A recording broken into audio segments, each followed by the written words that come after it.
Another Crab's Treasure by Aggro Crab Games is a third-person shooter where you run around to everyone you see, press one button, and watch them drop dead. There's an overworld, but meh, who cares? It's all about that compelling gameplay loop of wandering up to a thing, killing it instantly, and laughing maniacally as Krill drinks the blood of his victims. It's a short game, coming in at just under 3 hours if you know where you're going, and while it's not the most mechanically engaging game, the gunplay is plenty to carry the experience. Plus, you can turn the HUD off, which, if you know me, means this game gets an A+ by default. Wait, assist options? What's this? Huh. Give Krill a gun. What's that do? Oh shit! Okay, so it seems that I missed out on a side mode. See, there's this whole other experience, a mini-game of sorts, where you don't carry around a pistol 10 times your body size as if it's nothing. This changes the experience somewhat. Another Crab's Treasure by Aggro Crab Games is a third-person action-adventure starring Krill the Hermit Crab. It's probably a part of the Souls-like genre, though this game, more than many others, blurs that line, but it certainly takes a ton of inspiration from Souls-likes. From the layout of the various regions of the world, to the designs of enemies and bosses, to your combat skills and mechanics, this game is full to the gills of Souls-like features. But that's not everything here, because as much as there is a Souls-like experience, there's a lot more to it than that. This game takes broad influence from across gaming in general, and creates a hodgepodge experience that has no business being as enjoyable as it is. Spoilers for all of Another Crab's Treasure are here. If you like Souls-likes, adventure games, or just having fun, I definitely recommend playing the game before you watch this video. You'll thank me later. I'm Volcaronite, and here's my review of Another Crab's Treasure. By the way, Another Crab's Treasure was the winner of a poll that I put out on the community tab last month. This video was voted on by my subscribers, so if you'd like to make your voice heard and help me choose what to make, be sure to subscribe to the channel. It won't be the last time that I let you guys choose what video I make. I want to start in an unusual place for me, the story. I want to get it out of the way because it's one of the strangest parts of this already unusual game. Krill, the protagonist of Another Crab's Treasure, is a hermit crab that really leans into the hermit lifestyle. He's living an uneventful, relaxing life of solitude in a tide pool when a loan shark comes up, declares that the Duchess now owns this land, that Krill needs to pay his taxes, and steals Krill's shell, which is his home, as collateral. Krill is forced to venture into the ocean to get his shell back. He visits this Duchess in a castle of literal trash, who doesn't care that his home was stolen or that Krill wasn't even aware of anything under the sea. She eventually agrees to trade Krill's shell for a treasure. This sets into motion Krill's journey. He fights and slays various creatures around the world to gather resources and get stronger. Upon returning with a pearl, he finds the Duchess possessed by an illness called gunk. She attempts to fight off Krill but loses, leaving Krill alone, still shellless. The loan shark sells off Krill's shell in the city of New Carcinia nearby. Krill follows and learns that the whole underwater society is based on using trash discarded from above. Krill arrives just before Trash Day, where a load of new trash rains down on the city. Right in the center of the town square lands an old cereal box with a treasure map on the back. The treasure is irresistible, but the map is incomplete, so many creatures from the city resolve to complete and follow the map. This includes Roland, the self-styled de facto mayor of New Carcinia. He's filthy rich from running a huge trash dredging business, and most denizens of the city are under his employ. He's petty and vindictive, but loves a challenge. So when Krill determines that the only way to get his shell back is to find this treasure and trade it, Roland also leaves to hunt the treasure. Krill does find the 3 missing map pieces, learning more about the world and gunk in the process. Villages are collapsing as people succumb to gunk, which is an illness that seems to affect the mind. Roland's dredging business exposes his workers to gunk, linking the gunk to trash. Bizarrely enough, the treasure map on the back of the cereal box not only accurately describes the region of Another Crab's Treasure, but actually leads to a treasure chest. Inside that chest is a bunch of useless paper slips though, nothing worth the trouble. The goal then shifts to finding an even secreter, even older, even better treasure deeper in the ocean. Krill finds it at the center of a bleached city, the perfect world. But just before he can grab it, another crab takes it to make himself rich. Krill fights one last battle, destroying the the perfect whirl in the process. As a result of this fight, the city of New Carcinia is deluged in trash, but this seems to be something that many of the citizens love, despite gunk still existing. Krill gets his shell back, but is dissatisfied with the idea of returning to his old life, so gives it away and returns to adventuring forevermore. That's the story, and it's so weird, right? I mean, based on explicit evidence, it's best understood as an environmentalist's negative perspective on capitalism. Getting rich is pretty much directly linked to evil, and the most profitable businesses are based on collecting trash, which infects and kills off the sea creatures. The story is trying so hard to tell this tale of the dangers of idolizing the wealthy and how destroying the oceans is bad, but it keeps getting caught up in these weird tangents. Here, the gunk is this deadly mind virus that infects almost everyone under the sea. As you go on through the story, the gunk is linked to an apocalypse. There's this spectral voice that reinforces this throughout the last third of the game. It seems to be building up to this showdown where you purge the world of gunk a la Hollow Knight, and then you meet the creature that spoke to you. It's not linked to gunk, it's not an epic showdown, and it's not even the last boss of the game. You slay this beast, which has taken control of an ally turned foe, but nothing happens. Firth, another side character from your journey, jumps in to redirect your attention. The gunk lives on afterwards. The end of the game is a series of 3-ish boss fights in a row, and each one is linked to a different branch of the story. You get a fight against this enormous royal crab that rules over this dead and forgotten city, an ancient evil guarding the key to ultimate power, and finally, a 2-bit thug that's basically the crustacean form of Elon Musk. Another Crab's Treasure has a plot that's way too easily distracted. There's 3 or 4 games worth of stories here, but because they're all wrapped up in this relatively short experience, none of them get a chance to stand out. Instead, you get moments of Bond villain-esque speeches in between unrelated beats. The world at the end of the game is kind of worse, but it's all couched in this bewildering tone that's supposed to imply that, hey, it's gonna be okay. The best parts of this story are the one-off jokes and humor, which are admittedly lots of fun. The game is riddled with references to other games and pieces of fiction. There's an area of the world called the Sands Between. You can stumble upon this pineapple home, equip a nail as a weapon, and tons more. It's these moments that truly delight and describe fun, while the rest is a sort of ambling mess. I appreciate that this game tried to tell a deeper story, and I think it did an admirable job of building up a compelling and believable underwater world. I just wish that it had honed in on the story it wanted to tell instead of spreading itself so thin. Alright, enough with the story. It's easily the weakest part of this game, but that's okay, because it just gets better from here. Let's talk a bit about the main gameplay elements, starting with combat. Combat is 9/10 of Souls-likes, and it's certainly what makes Another Crab's Treasure the unique game it is. You've got many of your Souls-like combat staples: melee focus, huge monsters, dodge rolls, poise/balance systems, limited healing, all that good stuff. But there's a lot of Souls-like elements that aren't here, namely stamina and weapons. We'll chat about that in a second, but all of this orbits the main combat mechanic of the entire game, and indeed, the mechanic to which the game's title alludes: your shell. See, when the loan shark steals your shell at the beginning of the game, you have to make do with another, and like all creatures in the ocean here, you make do with trash. There are almost 70 different pieces of trash that Krill can climb into in order to gain a defense stat. These shells are crucial because they're all of your shield, armor, magic spells, and perks.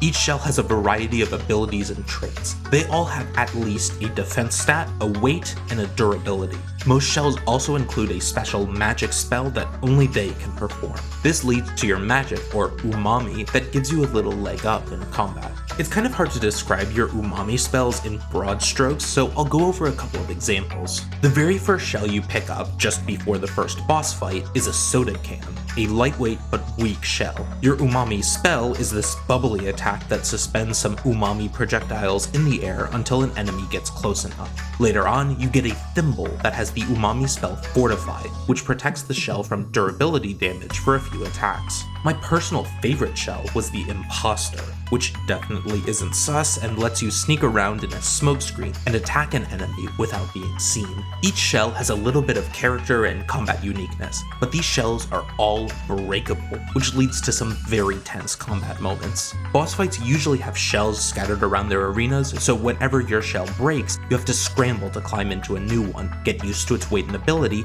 and keep fighting. There was a lot of room for this system to fail, but in all honesty, it was a ton of fun. Especially in those trickier boss fights, having lots of shells around meant that the fights never got old. Finally, you have a few more standard defense options. The first one is your simple guard. Just crouch inside your shell and reduce your damage taken by your shell's defense at the cost of some shell durability. That's your typical shield equivalent, and it works well for the most part. But you also get a parry, and it's pretty awkward to use. You have to release your guard right as you get hit. This is trying to emulate parrying with a shield thematically, but I found it pretty awkward to use. So that's your defense. Let's talk about your offense. At the beginning of the game, you pick up a fork. This fork is your weapon, and you do not let it go for the rest of the game. You've got a light attack, a heavy attack, and that's it. You eventually learn a couple of special moves, but they're all situational edge cases for when you can't use your light and heavy attacks. You can upgrade your fork with stainless relics, but that just buffs your damage. You're still holding the fork using light and heavy attacks. You do have a way to augment your fork, stowaways. Stowaways are equipable critters that come with you and modify your stats. But that's just it, they're all stat mods, not added moves or abilities. For example, the Rusty Nail, a pretty obvious nod to Hollow Knight, buffs your attack. A plus version that you can find later on buffs your attack even more at the cost of your umami spell damage. These are only applied whenever you're wearing a shell, which gives you all the more incentive to be wearing one at all times, and to hunt a new one down whenever yours breaks. Finally, you've got your barbed hook attacks. These exist on the skill tree and so aren't required to unlock, but they're cool enough that I want to mention them. There's two attacks here. The first is spearfishing, where you shoot an enemy and drag them to you. Larger enemies, particularly bosses, can put you in this little mini-game. It took me a couple of tries to understand, but once I started pulling directly opposite, it worked. And something indie game with a fishing minigame. Woohoo. The other attack is Wave Breaker, where you fire your hook but instead pull yourself to the enemy, allowing you to hit it as you do. Both of these are limited by your barbed hooks, but are incredibly powerful and a lot of fun to use, especially since you don't really have any other ranged options. The combat in Another Crab's Treasure is definitely a lot more accessible than that of most Souls-like games, but that isn't a bad thing. In fact, it means that enemy attack patterns and designs can get a little wackier than typical Souls-likes, since it's taking the focus away from you and putting it on your foes. I think Another Crab's Treasure has more hits than misses in this department. The bosses in particular are very fun. None of them are exceptionally difficult, but there are some fun mechanics at play for many of them. Some of my favorite bosses include the Duchess, who spreads gunk and swings a giant mace around, and Hykeia, who uses the intimidation status to great effect and has some cool moves, especially when he splits his chopsticks into two weapons halfway through the fight. I also loved the False Moon fight thematically. It looks like a moon snail shell, the game's equivalent to the bonfire, but is actually a hidden boss. It's not a great fight mechanically, but that feeling of safety being betrayed was really cool. Finally, Pagarus the Ravenous is probably my single favorite boss, and one of the most intimidating presences of the game. It lives in the sands between and will come running at you whenever you step even slightly off the main path. This may seem easy to avoid, but the regular enemies have a tendency to swarm you when you're not looking, which can push you off the path. Plus, there's a ton of goodies on the ground, and the further away from the path you get, the better stuff you'll find. Pagarus is optional for most of the game, so it's always there, lurking and hunting you down. Very cool. Not every boss is created equally, however. Voltai is kind of boring since she just swims between 4 spots and sits there. The sludge steamroller killed itself while I wasn't paying attention somehow, and despite being built up as the big baddie of the game, Roland is hilariously easy. But that becomes the problem with bosses in this game, because it doesn't take long for them to get pretty laughably easy. I mean, this is a Souls-like. I frankly expect to spend a good quarter of gameplay time fighting or preparing for bosses. But aside from the Duchess, Hykeia, and maybe Pagarus, I found myself beating bosses on the second or even first try. Even so, they still rate much better than the regular enemies of the game. Maybe this is just me, but I found myself constantly overwhelmed and irritated by the enemies of the overworld. Now, this is often true in Souls-like games where you can never really count out the overworld enemies, even late in the game. But Another Crab's Treasure has a lot of mild to moderate platforming sections mixed into the exploration, and being knocked off the wrong platform can send you back to the beginning and put you right in the midst of enemies. I do appreciate that being knocked off the edge doesn't kill you like it does in certain Souls-likes, but having enemies right in the middle is rough. Still, I'd say that my opinion on combat is overall pretty positive. It's snappy, it's colorful, and it's simple enough that you can feel like you conquered it by the end of the game. I certainly do, and I'm all the happier for it. But there's one more, even cooler aspect to this game. Another Crab's Treasure does deviate from the traditional Souls-like experience in one more crucial way: exploring the world. The world of this game has much less in common with a Souls-like and much more with a traditional Zelda game. Here's what I mean. Instead of overworlds being open plains or linear paths, they're sort of hubs that branch off into different puzzly areas. Regions are more about navigation than progressive fights. Your movement through these areas is more crucial than your combat encounters. Even the dungeons are less Stormvale Castle, more Pirate Stronghold. Here, let's take a look at the first region you enter into, the Shallows. You enter this from a downward tutorial path that teaches you about your attacks and movement. From there, you're dumped out into the main field, where there's lots to do. The main area is an open field, with lots of imposing towers and structures. There's plenty of branching paths off the various sides, there's 2 minor dungeons in the region, a handful of bosses, but it's these that I want to talk about. The hooks. Your very first mission in the game is to visit the Duchess in Fort Slacktide. After getting your very first shell and killing your first boss, you make it inside. You visit her, she gives you a mission to go find a treasure, and then you see this door open up. This leads to an obstacle course that teaches you more about your moveset, how to swim, how to climb up nets, that you have no fall damage, that sort of thing. At the end, you open up a chest that contains the fishing line, the single most important tool in the game, even more so than the fork.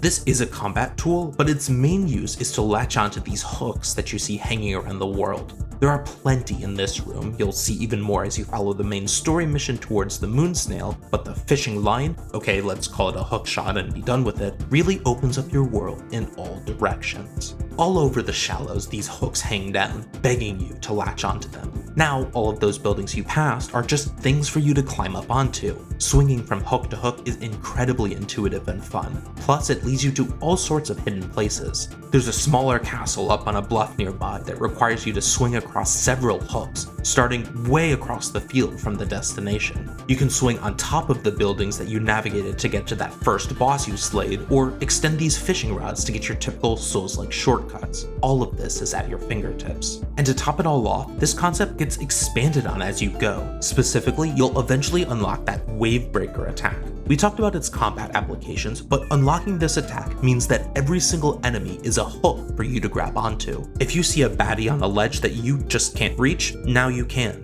If you need to cross a poison lake, just shoot a crab. No, not like that. Having this hookshot opens up your world and makes the exploration much more lively. I think the city of Carcinia, that's old, not new, has my favorite melding of Souls-like and Zelda dungeony exploration. This city sort of orbits this huge whirlpool drain, sucking everything that falls from the city down inside it. You first have to enter the city, crossing a collapsing bridge and using the environment and your hookshot to make your way in as crabs with huge electric trebuchets fire at you. You finally make it inside the walls, and it's half vicious enemy battles, half platforming navigation.